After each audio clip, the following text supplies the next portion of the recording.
Muito bom dia. Hoje temos a alegria em receber aqui o pré-candidato à presidência da República, o fundador do EBL, também do Partido Missão, Renan Santos. Muito obrigado pela presença na cidade de Cruzeiro. É uma honra ter você aqui. Uma honra minha estar aqui, um prazer também. Eu até tive sido questionado ter sido o primeiro pré-candidato a presidente em algum tempo a vir aqui na cidade. Eu acho um absurdo, porque é uma região para nós paulistas importantíssima, uma região que foi palco de batalhas importantes na nossa história, faz parte do espírito nosso e tem que ser visitada com certeza, até porque, pelo menos no meu projeto de campanha, meu projeto de governo para o Brasil, essa região ela será um polo estratégico de tecnologia e tecnologia militar. Então, é uma região que não apenas temos que visitar, como entender muito sobre ela.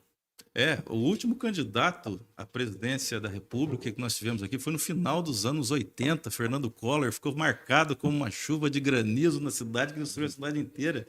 E aí foi o último, e nunca mais tivemos um candidato a presidente aqui. Que bom que tá fazendo muito sol hoje, então. Muito sol, muito sol. Ô, Renan, eu vou fazer um esquenta aqui para depois abrir as perguntas dos jornalistas. Vamos falar um pouquinho para o pessoal aqui da região. Movimento Brasil Livre. Livre de quem? Livre do quê? Olha, não é nenhum livre de outro, né? A nossa liberdade, ela existe através não da negação, mas através da afirmação, né? Qual é a afirmação? Pois bem, um país livre é um país essencialmente em que você é quem você pode ser através das suas capacidades. Um país livre é um país soberano, dono do seu próprio território, dono do seu próprio destino. Um país livre é um país em que as pessoas não precisam ter medo de andar na rua com o seu celular, que ele não será roubado, ou que precisem colocar muros nas suas casas, grades em cima desses mesmos muros, insufilme no carro. Um país livre é um país em que você possa contratar ou demitir uma pessoa de maneira tranquila e normal, sem culpa ou pressão do Estado. Um país livre é um país em que você pode abrir ou fechar uma empresa sem ser tratado como um bandido. Ou seja, é um país em que suas potencialidades como ser humano, elas são ampliadas e elas se realizam no mundo. E hoje nós não somos isso, né? Cada exemplo que eu dei aqui, ele é negado pela realidade brasileira. Nossa realidade hoje é uma realidade muito ruim. E a tendência dela, infelizmente, não é de melhora. Então, como a gente reverte essa curva de decadência? Nós temos um plano e, enfim, tornar o Brasil livre passa por esse plano. E falando um pouco agora do Partido Missão, o Partido Missão ele surge num momento em que existe um ódio crescente, arraigado já na sociedade brasileira. A direita com ódio da esquerda, a esquerda com ódio da direita. O que o Partido Missão pode proporcionar de novo nesse contexto? Olha, é um bom ponto que você levantou, porque de fato há um ódio interpessoal, né? O lulista odeia o bolsonarista. Mas o lulista não odeia as ideias do bolsonarista e tampouco o bolsonarista odeia as ideias do lulista. Porque eles não têm ideia nenhuma para defender. Então, qual o plano de governo do Flávio Bolsonaro? Não existe. Não existe. Flávio Bolsonaro é pré-candidato até antes que eu. Ele não tem um plano de governo. O Lula, ele é presidente em exercício e ninguém sabe qual foi o programa do governo e tampouco qual o plano para o próximo governo dele caso ele vença as eleições. E eles não têm plano. Eles têm personalidade e carisma. No caso, o carisma nem é do Flávio, é do pai dele, que ele usa emprestado através do sobrenome. E as pessoas então ficam discutindo pessoas. Nada pode ser mais triste e mais burro do que você ficar discutindo pessoas. Isso é justamente quem acompanha a fofoca. Tem coisa mais triste do que você passar seu dia vendo um site de fofoca ou programas de fofoca na televisão. Isso é a coisa, vamos dizer, reservada para as pessoas mais simples em termos de inteligência. Uma pessoa que debate política para falar que gosta da personalidade do Lula ou que gosta da personalidade do Bolsonaro é uma pessoa tosca. Então nós não podemos guiar por isso, né? Nós podemos discutir depois das pessoas, ou podemos discutir fatos, e acima dos fatos nós discutimos ideias.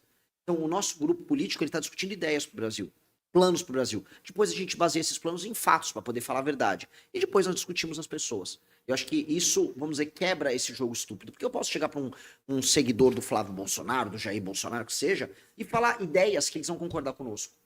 Mesma coisa se eu chegar num petista.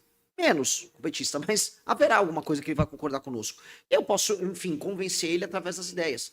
Essa turma não, eles nunca debatem ideias, eles nunca têm plano pra nada. Eles querem só discutir que eles gostam do político A e que eles desgostam do político B. A partir dessa ideia, né, dessa sua fala, estou vendo aqui os livros amarelos aqui do MBL. Assim, esses dois boxes eles se dividem em duas partes, né? O primeiro box, os primeiros três fascículos, análise do ser, né? Uma tentativa de analisar o ser humano a partir de seus princípios, das suas bases, e os 3 últimos fascículos uma ideia determinista de como é o Brasil, né, a partir da sua essência. O que essa obra do MBL tem a ver com o seu futuro plano de governo? Na verdade, o livro amarelo é do Partido Missão. A gente faz uma diferença, porque cada um. Uhum. O MBL é o movimento, por exemplo, a revista Valete do MBL. MBL. E o livro amarelo é da Missão. Os 3 primeiros livros do livro amarelo, eles fazem um diagnóstico do que é o Brasil e de como o espírito brasileiro ele está consumido pela derrota. O 4, 5, 6, eles já são otimistas. Eles propõem. O 4 é um Brasil rico. O 5 é um Brasil poderoso. Desculpa, o 4 é um Brasil poderoso, o 5 é um Brasil rico e o 6 é um Brasil livre. E nesse desenho, a gente faz, vamos dizer, uma série de especulações sobre como é esse futuro, cria as propostas para chegar nesse futuro, e essas propostas são propostas originais entendendo a alma do brasileiro. Então, são soluções brasileiras para problemas brasileiros. E a gente parte da seguinte leitura, por exemplo, no Brasil poderoso, a gente fala o seguinte: ó, o país ideal que a gente terá é um país que no futuro ele é capaz de sentar com as 5 maiores nações do mundo, os Estados Unidos, China, Índia, para debater o que importa no mundo. É um país que será importante e poderoso no sul global, que vai exercer seu poder na América Latina. É um país que vai liderar os países de língua portuguesa na África, na Ásia, próprio Portugal e Brasil. É um país com marcas globais. É um país que precisa ter bomba atômica para poder se defender nas próximas décadas, porque o mundo está ficando muito complicado. É um mundo cada vez mais em conflito. Então, com base nisso, né, nesse dever ser, o que nós seremos no futuro, a gente começa a desenhar as políticas que a gente vai adotar para chegar nesse ponto. E aí nós desenhamos isso desde políticas industriais, políticas de desenvolvimento econômico, reformas econômicas, linha geopolítica a ser traçada. E isso é muito ambicioso, e isso permite que eu venha aqui conversar com vocês e discutir, não no achismo, não só na garantia sou Joe, que é o que os outros fazem, né? Tipo, confia na minha personalidade. Não, eu vou discutir ideias e tá escrito. Qualquer coisa lê, e é isso. E sobre a industrialização, um dos pontos importantes do seu ideal, né, de governo, do eventual governo, seria a interiorização, né, da questão industrial. Essa interiorização, você pensa no Nordeste ou pensa inclusive no interior do Brasil mesmo, nos estados de diferentes regiões? Eu falo muito da questão do Nordeste, porque se resolver o Nordeste, você resolve o Brasil.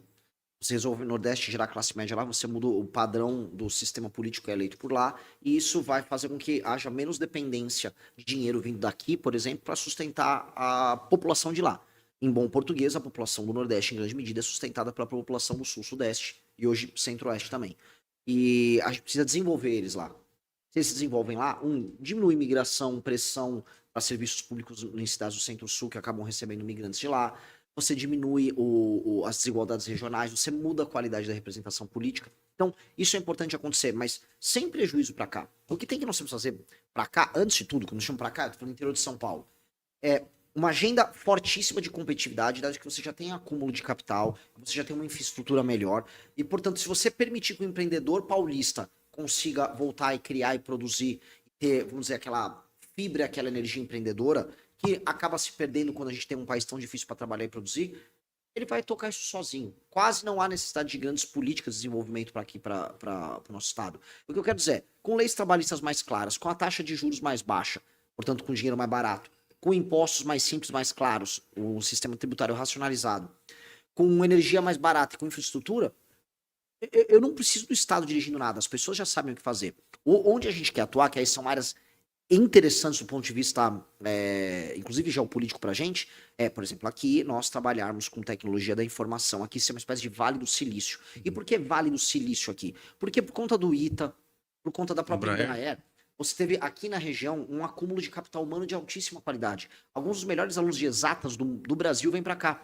Então, como essa região está habitada por isso, aqui tem que ser uma área em que empresas têm que se instalar. E empresas fruto desses jovens que vêm estudar aqui. Então, esse jovem que vem estudar aqui, ele não tem que é o que acontece. Ele estuda aqui no Vale do Paraíba, vamos por vá pro ITA. Aí de lá ele arruma um emprego na Faria Lima para trabalhar com fundo de investimento. Não, ele trabalha com engenharia na região. E aí, nesse ponto, o Estado tem que atuar, porque já existe capital humano de qualidade, já existem empresas, já existe uma infraestrutura prévia. O investimento aqui é investir nas startups, criar startups como Israel faz, startups ligadas à segurança, tecnologia da informação, tecnologia militar, e a gente criar um complexo privado, com alguma participação pública nesse setor que envolve segurança, envolve Forças Armadas, envolve equipamento militar, para essa região ser uma região que nos coloque na ponta no mundo nesse tipo de discussão. E isso já acontece. Onde somos excelência de verdade. Então, é o caso da Embraer hoje, que disputa com as maiores empresas do mundo na área. Então, quem faz avião faz drone, quem faz drone faz equipamento militar de última geração, e nós precisamos fazer isso na região. Falando em segurança, aqui o Vale do Paraíba ele vive um momento extremamente complicado, que das 10 cidades mais violentas do estado em relação ao homicídio doloso, 6 delas estão no Vale do Paraíba e Litoral Norte. O que a gente pode pensar em relação a essa política de segurança? Porque até também é uma fala sua contra as facções, são, por exemplo, para aumentar o rigor em relação a pena para o pessoal das facções. Restringir o direito à ampla defesa. O que a gente pode dizer em relação a isso no Vale do Paraíba? Vamos lá, vocês são uma zona de passagem para o Rio de Janeiro. Vocês são uma zona de idas e vindas de criminosos.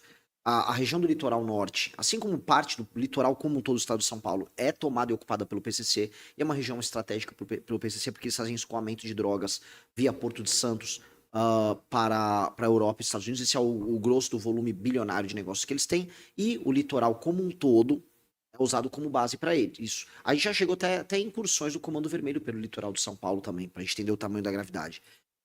E aí, por ser região de passagem, toda região de passagem que tem um papel logístico, ela acaba sendo mais complicada, para falar aqui. Ela é sempre, em termos de segurança pública, uma região que demanda uma atenção maior. Agora, para o enfrentamento, a receita não é muito diferente do que eu venho propondo para outros lugares. Alteração nas leis penais, nas leis de processo penal, portanto, penas maiores. Alteração nas leis de execução penal para não ter a progressão de pena, não ter saidinha, porque a maior parte dos criminosos são resistentes. E aí, para os membros da facção, é exatamente isso que você colocou. Nós precisamos retirar os amplos direitos de defesa de um faccionado, portanto, o direito tem que ser contra ele, muito veloz. Ou seja, o Estado tem que agir de maneira muito rápida com ele e não ter impedimentos processuais nessa ação do Estado, e as penas têm que ser muito altas. Assim, nós conseguimos, vamos dizer, debelar, destruir a infraestrutura política dos grupos faccionados que nós temos no Brasil, e paralelamente os criminosos que vão assaltar um carro, que roubam um celular, que vende a droga, eles vão ficar presos por muito tempo. Base nisso, eu acho que a gente diminui drasticamente os números que a gente tem. Você falou muito a questão do trabalhador, né? E uma coisa que sempre discute, que é discutida, né, até pela imprensa, pelos próprios políticos, as intensas discussões sobre eventuais reformas na Previdência Social, né? Então, a gente já passou por uma reforma com o ex-presidente Temer, né, que sempre dizem que o problema tá lá porque é arrecadação, e aí parece que há uma discussão de uma nova reforma na Previdência e, na maioria das vezes, o trabalhador aumenta seu tempo de contribuição. Você tem alguma proposta em relação a isso? O que pode ser feito para ser discutida a questão da Previdência Social no Brasil? De maneira clara, novamente, o lance do remédio amargo. Eu não vou vir aqui mentir para vocês. De fato, a reforma da Previdência nossa foi insuficiente. A expectativa de vida das pessoas tá aumentando. Você tem muitas pessoas que estão recebendo Previdência sem ter contribuído. Isso impacta no INSS, as pessoas estão nascendo menos gente, então nós vamos ter que aumentar um pouco a idade da Previdência novamente. Só que eu vou fazer isso de uma maneira nova. A idade vai ser atualizada sem precisar de PEC, sem precisar de passar pela Constituição. É o gatilho. O IBGE alterou a idade média, a idade da aposentadoria se altera. Ponto. 2, a gente vai mexer nos privilégios da Previdência. Privilégios que existem no universo militar, privilégios que existem no judiciário. A gente vai ter que, assim, isso vai ter que ser atacado. O governo Bolsonaro supostamente fez uma reforma agressiva da Previdência que não foi agressiva. Ela não atacou o problema, porque foi todo mundo arrancando, ó, não, arranca o militar, não arranca isso, arranca aquilo. Beleza. Só fica no lombo do contribuinte. E pior, fica no lombo dos mais novos. Os mais novos que estão nos ouvindo, eles podem imaginar o seguinte: se nada for feito, eles não vão se aposentar. Eles só vão pagar a aposentadoria dos outros e não vão se aposentar. E é por isso que os mais novos estão comprando Bitcoin. Por isso que no mundo inteiro, tá? Os mais novos estão saindo do sistema. Eles falam: eu prefiro comprar uma cripto e não ter que ficar dependendo dos outros, eu faço minha própria poupança, do que eu depender desse sistema falido, canalha, que é o sistema previdenciário. A gente vai ter que mudar o regime previdenciário brasileiro, tá? Então, no pacote fiscal vai ter que alterar isso. Quem falar que não vai precisar fazer, tá mentindo e tá dando golpe na praça. Então se o Lula falar, não vai precisar, golpista, vagabundo, tá mentindo. Se o Flávio falar que não vai fazer, golpista, vagabundo, tá mentindo. Vai precisar. Deveria ter resolvido já lá no Bolsonaro. Mas o Bolsonaro não quis resolver. O Bolsonaro correu pra pôr. Ah, não, tira os militares daí. Não, deixa os militares. Por que não? A aposentadoria do militar é um golpe na praça. É altíssimo, é acima da média. Todo mundo vira general, todo mundo é reformado, aí termina com uma aposentadoria. Pô, que isso? Isso é injusto. E é justo especialmente com os mais novos. Então, infelizmente, eu falo isso infelizmente porque muita gente fala, pô, uma outra, fez mal feito. É aquela lição, sabe? Quem faz mal feito faz 2 vezes. Nossos avós ensinam isso. Então, assim, vamos fazer bem feito? Vamos resolver, vamos tirar os privilégios? Vamos começar a desenhar o caminho para um regime de capitalização? Vai precisar, infelizmente. Alguém gostaria de fazer mais uma pergunta para o encerramento? Renan, a gente gostaria muito de agradecer pela sua presença aqui. Foi muito elucidativo para nós entendermos um pouco mais, conhecermos um pouco mais o Partido Missão, a cidade de Cruzeiro, o sul de Minas também presentes aqui. Então, muito obrigado. Eu que agradeço, maravilhosa participação. Grandes perguntas de todo mundo, fico muito honrado e espero retornar no período da campanha. Por mais que fale, veio só o Collor naquela época, eu não sei porque não vieram os outros, não. Não pode chover granizo quando você vier. Pois é, mas hoje estamos no belo dia de sol. Acho que se o governo Collor terminou também como granizo, o nosso vai terminar como uma tarde de primavera muito bonita. Maravilha, muito obrigado. E assim a gente encerra essa entrevista coletiva. Agradecer ao presidente da Câmara de Cruzeiro, vereador Paulo Felipe, por ter convidado, trazido, intermediado essa visita. A todos os profissionais da imprensa que aqui estão, a parte técnica também. Agradecer o estúdio de podcast itinerante AD500. Muito obrigado pela presença aí. E assim a gente encerra a nossa conversa. Obrigado a todos. Fala, meus queridos, aqui quem fala é o Alan do canal Inevitável Cortes, e no meu segundo mês postando cortes aqui no YouTube de figuras do Partido Missão e do MBL, eu faturei cerca de R$25.000 ou um pouquinho mais de $4.000. E se você tem interesse em estar criando o seu próprio canal de cortes, eu preparei um treinamento 100% focado, mostrando o passo a passo para você estar conseguindo fazer seus cortes de figuras do Partido Missão e do MBL. Para acessar o treinamento é só clicar no primeiro link da descrição ou ler o QR Code que está aparecendo aqui no meio da tela agora. E se você gostou desse vídeo, não se esqueça de deixar o like e se inscrever no canal. Te vejo no próximo vídeo.